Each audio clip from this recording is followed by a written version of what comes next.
This is my review for the Transformers Studio Series number 58, Dark of the Moon Deluxe Class Roadbuster. So, starting off in vehicle mode, and here's Roadbuster in his NASCAR Sprint Cup Series Chevrolet Impala stock car. That's a mouthful, but that's the car he's based off of in the movie. So now, taking a better look at the details, we can see where all these mechanical looking guns and mechanical details are all sculpted in. Looking at the wheels, I got the spiky looking armored wheels, his gun right here. You can see they got some like spring detail molded in here, the net here, the missile pods up here, more armor, the jet booster in the back.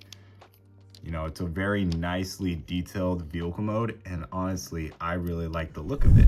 So this figure does not have pinned on wheels. He has the basic mushroom pegged wheels, and he rolls fine. He rolls pretty decent for a figure that has the mushroom pegs. Nothing is dragging on the bottom. He is a huge shell former though. Like you can see his whole body's right here and the rest is a shell. But he rolls well, gets the job done.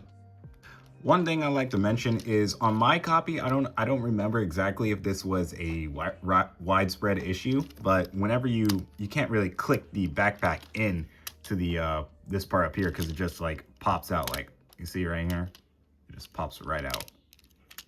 Yeah, so that's a small problem with mine. Moving on to comparisons, here we have Ness Ratchet with Roadbuster.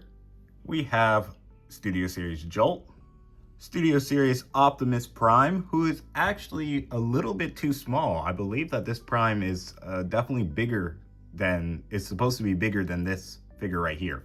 Studio Series Dino.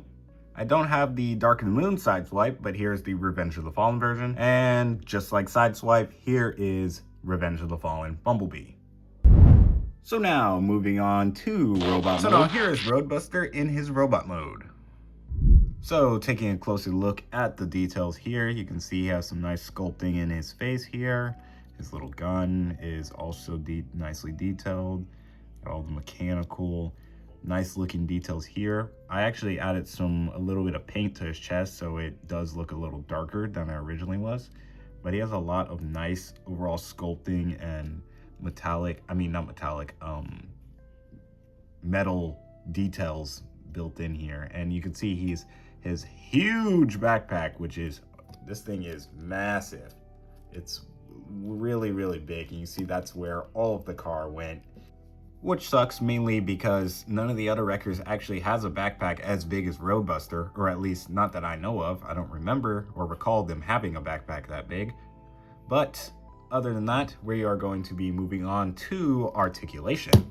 So when this figure came out, he had some quite limited articulation here, so you'll see that in just a moment. So you can kick up that far, but with his body being shaped, or his chest piece being shaped a weird way, like there's a V cut right here, it kind of just goes up and it kicks out to the side. So it can kick up about that far, can kick back, well, you can see how far he kicks back, not at all.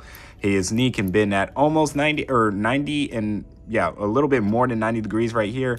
He can, his feet can actually bend in, but that's due to transformation. His arms can do a full 360. You just got to get this backpack out the way. His arms can bend up. You can also dislodge the joint here, and you can have more movement here, but I don't know why would you want to do that, but that's due to transformation. His missile pods is actually posable, so you can actually move it completely out the way if you don't like it, and you can completely hide it back here and add more junk to the back. But we're just going to leave that here. His missile pod can actually come out, and you can put it on either side, but I'm just going to leave it on this side. His head can look about this far and can look up that far and look down that far, and no wrist joints, but he can fold his wrist in due to transformation. And honestly, that's about it for articulation. You can see he is quite limited with no ankle joint or no ankle pivot or wrist joint. I also forgot to mention that he does have a thigh swivel and he does have a bicep swivel. So added bonuses, but they're mad tight on mine. So now moving on to comparisons, here he is with Ness Ratchet. Here he is with Dark of the Moon Jolt, or Revenge of the Fallen Jolt. TF1 Optimus Prime.